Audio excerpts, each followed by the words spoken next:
pero se concretó. Lo interinstitucional está dado porque en la instancia participan personas de los tres poderes, de instituciones de educación superior, organizaciones de la sociedad civil y de los organismos autónomos. La Secretaría Técnica de este órgano es la Contralora María Teresa Brito.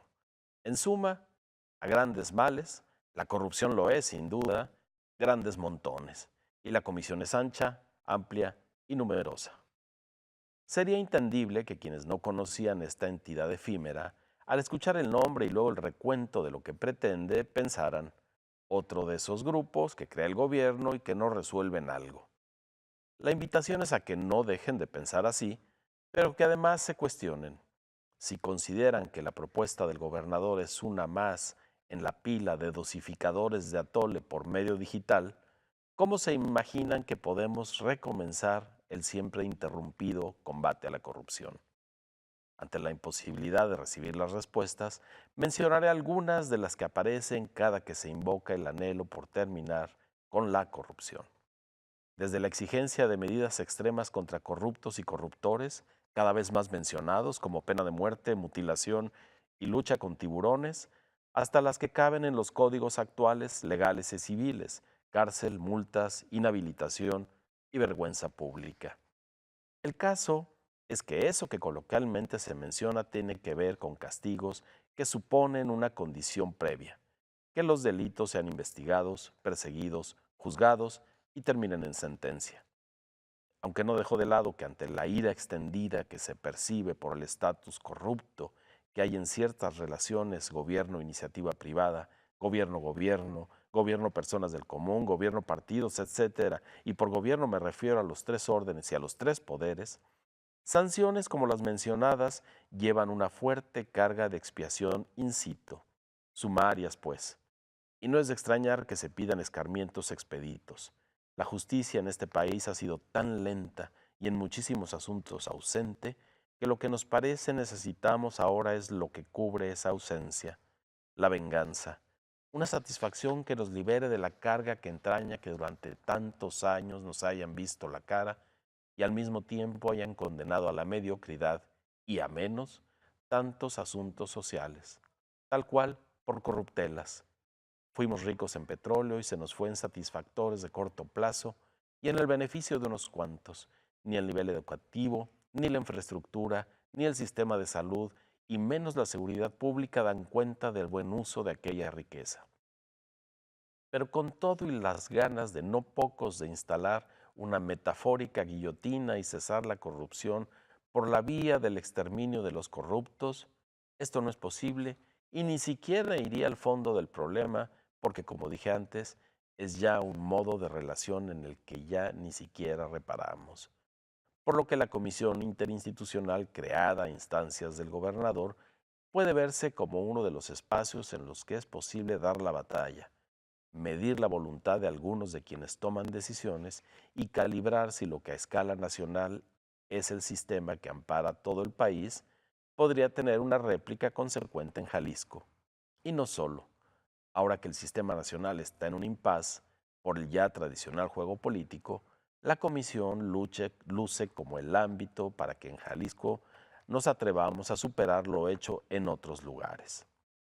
El trabajo de una treintena, un poco más de expertas y expertos, de legisladores, ellas y ellos, un magistrado y etcétera, ha dado insumos a Aristóteles Sandoval para enriquecer sus iniciativas, las que a su vez serán insumos para que el Congreso modifique la Constitución y la Ley de Responsabilidades Administrativas, por mencionar dos.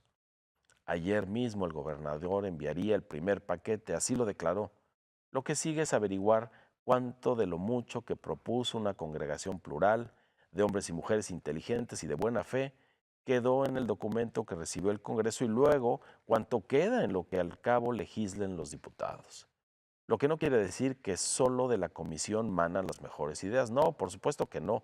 Al final, ya quedó dicho, el trabajo de la comisión, el de otras iniciativas muy buenas que ya tienen los representantes populares y el que resulta del Congreso, son meros actos introductorios para la obra completa para la que ya sonó la tercera llamada, que la corrupción disminuya rápidamente y que sus más conspicuos adoradores paguen por sus acciones. pero vale la pena sacar a la opinión pública, a la Comisión Interinstitucional. Esta vez, los legisladores y las legisladoras, los partidos políticos y los gobernantes no podrán decir que no nos dieron leyes perfectas, sino unas perfectibles como es tradición. Artículo por artículo, inciso por inciso, el afán anticorrupción quedó manifiesto. Los detalles del mal fueron expuestos, reconocidos y debatidos a profundidad, por lo que el único camino que tienen por delante el Congreso y la estirpe política es crear ordenamientos legales en concordancia con la aspiración más alta, la que durante las sesiones de la comisión pareció común y que ayer mismo en Casa Jalisco fue celebrada. Insisto, la labor en esa comisión es nomás ejemplo. Por varias partes en Jalisco, con similar calidad y esfuerzo, y aún desde el gobierno federal se ha dicho, escrito y legislado suficiente como para que aquí salgamos con leyes y reglamentos menores, solo por no dejar. En muchas materias la tensión en la sociedad está al máximo, en detrimento del capital social y de la democracia. Y una de esas materias es la corrupción. Mucho se juega de aquí a julio. Ojalá no incurramos en un acto fallido más. Muchas gracias. Muchas gracias, Augusto, y aprovechar para preguntarte, ¿cuál consideras tú que tendría que ser la clave para que este sistema estatal anticorrupción funcione? En el papel, como ya bien lo decías, el involucramiento de organismos ciudadanos, ha habido mucho trabajo detrás, pero ¿cuál será la fórmula, Augusto, para que esto que suena muy bien en el papel funcione en la realidad? No hay una sola clave. Ojalá, bueno, si lo hubiéramos de reducir a una, sería, bueno, la absoluta honestidad en la legislación, en aquello que se vaya a legislar. Pero más allá de eso, algunos detalles que pueden ser muy relevantes. Por ejemplo, que quede a muy alto nivel la publicidad de las declaraciones 3 de 3, pero también de las auditorías que haga la renovada Auditoría Superior del Estado. No olvidemos que con estas reformas constitucionales y de leyes secundarias que se están emprendiendo y que tenemos de límite hasta julio para hacer, viene una modificación de la Auditoría Superior del Estado, cómo elegimos al auditor, cuáles son sus funciones y qué grado de autonomía en verdad va a ejercer respecto a los partidos políticos, respecto a los diputados. También se perfila una modificación del famosísimo Tribunal Administrativo, el TAE. Tenemos que modificarlo y construir otro en función del Sistema Nacional Anticorrupción. Necesitamos una Fiscalía Anticorrupción que tenga autonomía. Luce muy difícil porque si la Fiscalía General no es autónoma respecto al Poder Ejecutivo, difícilmente una Fiscalía subordinada a la Fiscalía General tendrá la autonomía que necesitamos para perseguir los actos de corrupción. Pero va muy bien la definición de los actos corruptos, que antes no se tenía.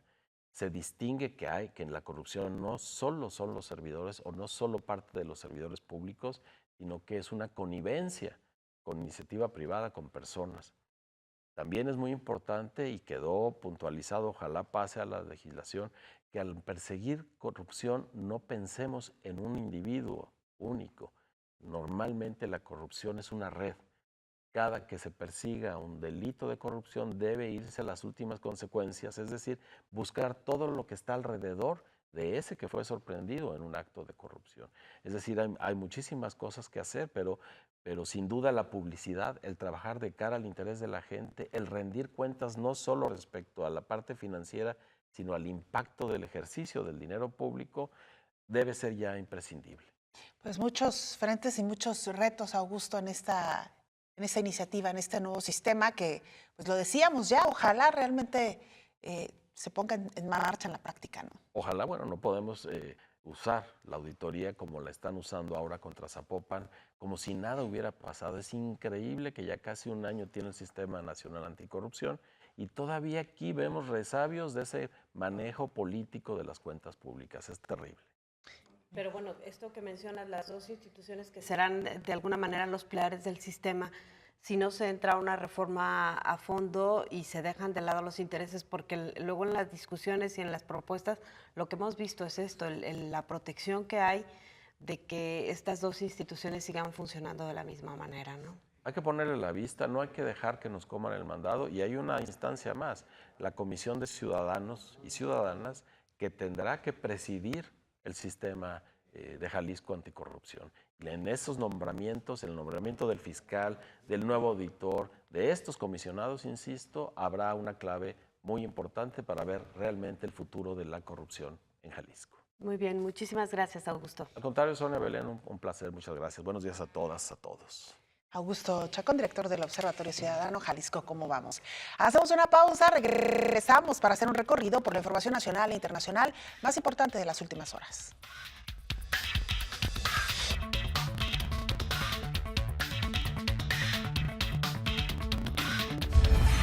Regresamos con Señal Informativa Emisión Matutina.